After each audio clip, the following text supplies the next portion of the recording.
Assalamualaikum warahmatullahi wabarakatuh. Om Swastiastu, Namo Buddhaya, salam kebajikan untuk kita semua. Selamat pagi saudara-saudara sekalian. Sebenarnya video ini adalah video tugas ya, bagian dari tugas proyek akhir mata kuliah Fisika Mekanika Klasik Bapak Ridwan Wicaksono tahun 2025 di Departemen Teknik Elektro dan Teknologi Informasi Universitas Gadjah Mada.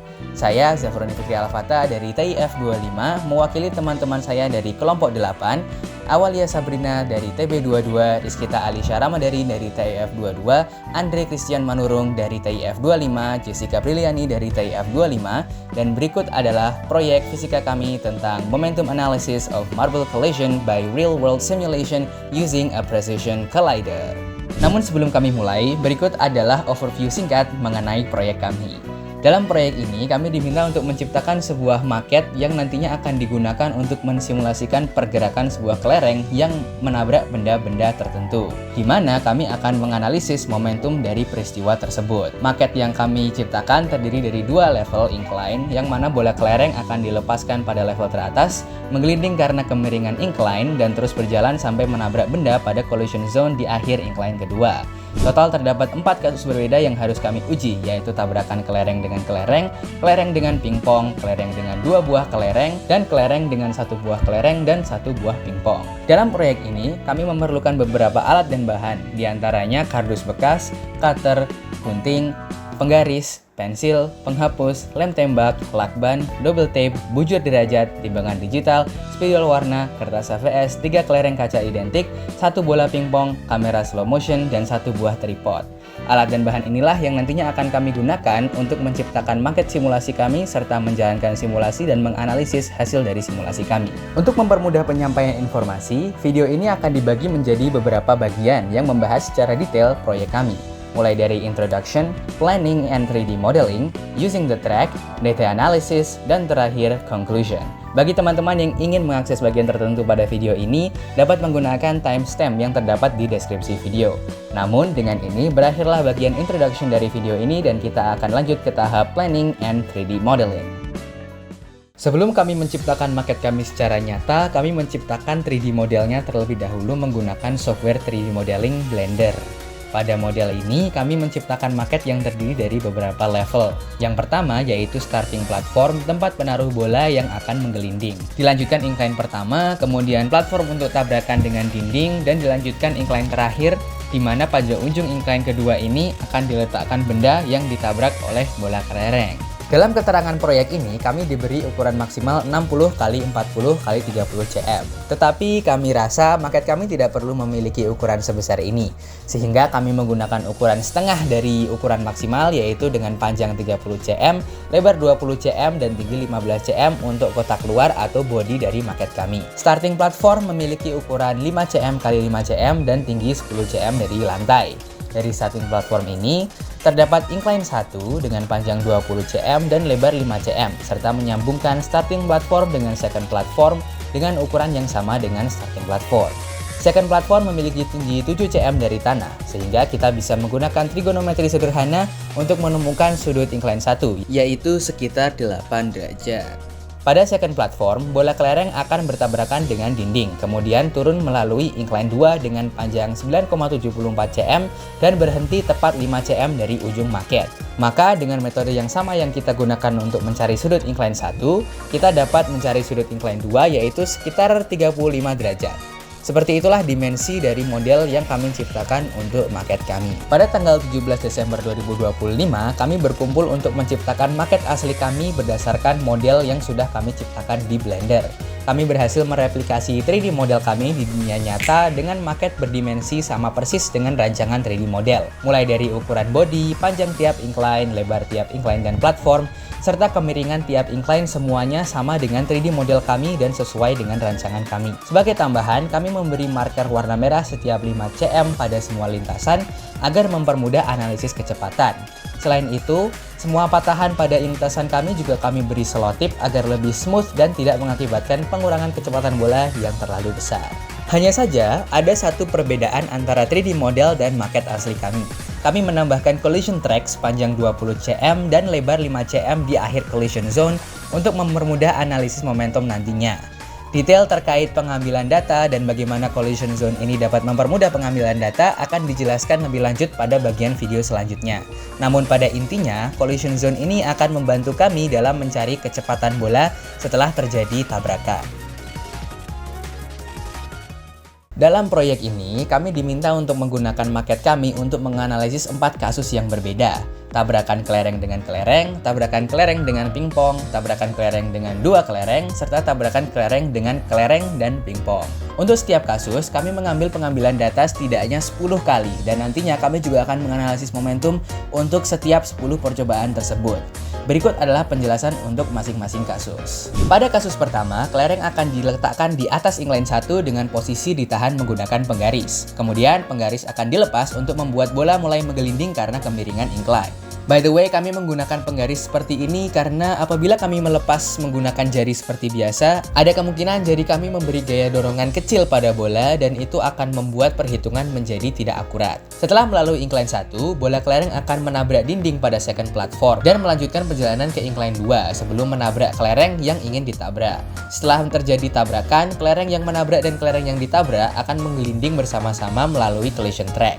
Berikut adalah beberapa contoh pengambilan data kasus 1.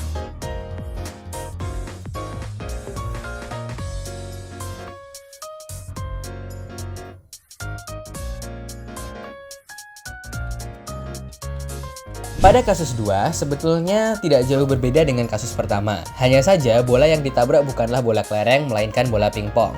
Tentu saja prosedur yang kami lakukan sama persis dengan prosedur pada kasus pertama, tetapi perbedaan massa antara dua bola yang menabrak dan ditabrak tentu saja akan menciptakan peristiwa yang sedikit berbeda dengan kasus 1. Berikut adalah beberapa contoh pengambilan data pada kasus 2 ini.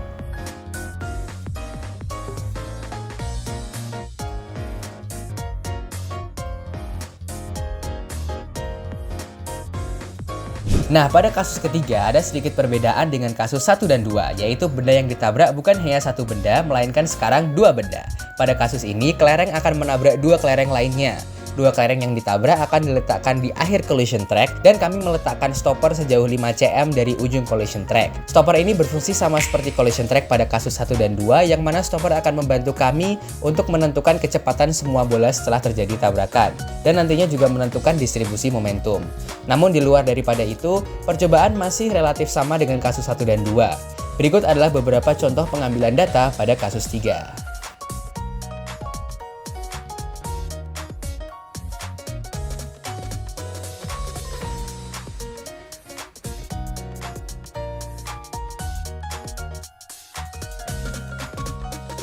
Pada kasus keempat, sebetulnya tidak jauh berbeda dengan kasus 3. Hanya saja salah satu bola kelereng yang ditabrak diganti dengan bola pingpong, sehingga peristiwa yang terjadi tentu akan sedikit berbeda karena adanya perbedaan massa.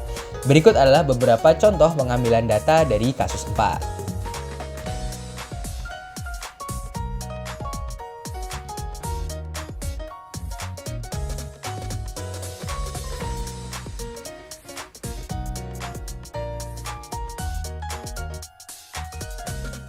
Nah, dari tadi kami sudah membahas penggunaan collision track 20 cm dan stopper 5 cm dari collision track. Dan kemungkinan teman-teman udah bertanya-tanya nih, sebenarnya gunanya apa sih?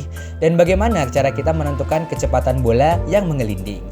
Nah, pada setiap pengambilan data, kami merekamnya dengan kamera slow motion dengan pengaturan 120 fps. Menggunakan video editing software seperti Adobe Premiere Pro, kami dapat meninjau footage suatu video secara frame by frame. Kami memperoleh kecepatan dengan cara memperhatikan pergerakan bola pada video slow motion tersebut. Umpamakan suatu bola bergerak dari satu titik ke titik lainnya dengan jarak 5 cm dan direkam dengan kamera slow motion 120 fps. Saat center of mass bola melewati titik akhir lintasan 5 cm, kita dapat menghitung frame yang diperlukan bola untuk bergerak dari awal ke akhir lintasan. Karena kita mengetahui pengaturan FPS dari kamera, maka kita juga dapat mengetahui jumlah detik yang diperlukan menggunakan perkalian sederhana.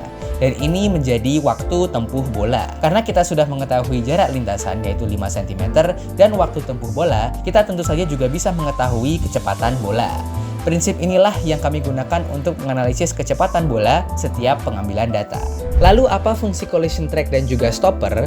Collision track dan juga stopper ini berfungsi sebagai penanda akhir dari lintasan, yang berarti ketika bola sudah berada di akhir collision track pada kasus 1 dan 2 atau sudah menabrak stopper pada kasus 3 dan 4, kita dapat menggunakan poin tersebut sebagai acuan titik akhir pengambilan data. Dari situ kita dapat menghitung kecepatan bola seperti halnya sudah kami jelaskan sebelumnya. Menggunakan cara tersebut, kami dapat menganalisis kecepatan bola sebelum terjadi tabrakan serta kecepatan masing-masing bola setelah terjadi tabrakan.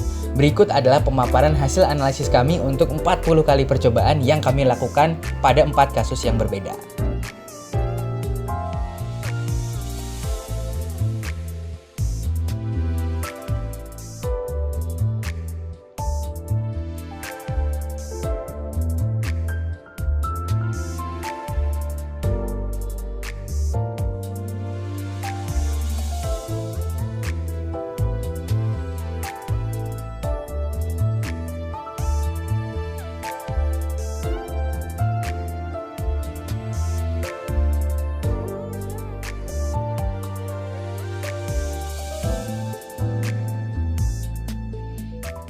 Pada section sebelumnya, kita sudah melihat analisis momentum sebelum dan sesudah terjadi tabrakan. Namun mungkin kalian bertanya-tanya, bagaimana bisa momentum setelah tabrakan itu lebih tinggi dari sebelum tabrakan? Dan kenapa persentase error kita begitu tinggi? Secara teori mungkin hal tersebut tidak mungkin ya bisa terjadi. Tapi itu bukan berarti hukum fisika itu salah, atau hukum kekalahan momentum itu tidak ada sama sekali. Melainkan inilah tantangan yang harus dihadapi ketika kita menciptakan market simulasi di dunia nyata. Dalam eksperimen kami, banyak faktor yang mengakibatkan terjadinya error yang sangat besar, mulai dari adanya gaya gesek bola dengan tanah dan udara, sampai sensitivitas pergerakan bola dengan massa begitu ringan yang mungkin bisa saja tertiup angin. Berbeda dengan teori, eksperimen di dunia nyata sangat sulit untuk bisa dibuat benar-benar pure tanpa adanya gaya yang masuk dari luar sistem. Dalam pengambilan data kami sendiri, sebetulnya ada beberapa data yang menunjukkan error kecil, yang berarti sebetulnya eksperimen ini tuh bisa saja memberikan hasil yang mendekati hukum kekalahan momentum apabila kita bisa memperkecil faktor yang meningkatkan error.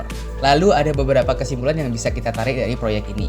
Yang pertama, hukum kekalahan momentum memang terjadi pada tabrakan bola, baik itu satu bola dengan satu bola lainnya atau tabrakan satu bola dengan dua bola. Yang kedua, kita bisa mengetahui bahwa kasus tabrakan bola umumnya bersifat partially inelastic. Ini karena sebagian energi kinetik terkonversi menjadi energi lainnya seperti panas, suara, atau deformasi. Terakhir, uji coba eksperimen di dunia nyata memang hal yang lumayan sulit untuk dapat dieksekusi secara sempurna.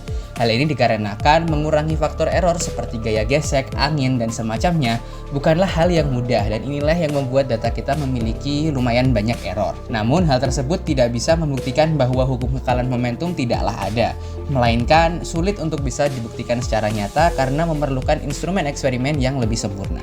Baik teman-teman sekalian, cukup sekian video kami untuk proyek akhir FMK semester 1. Kami harap video ini tidak hanya bermanfaat bagi kami, namun juga orang lain di sekitar kami. Sampai jumpa tahun depan. Sekian dan terima kasih. Wassalamualaikum warahmatullahi wabarakatuh. Om Santi Santi Santi Om. Namo Buddhaya. Salam kebajikan untuk kita semua. Dadah.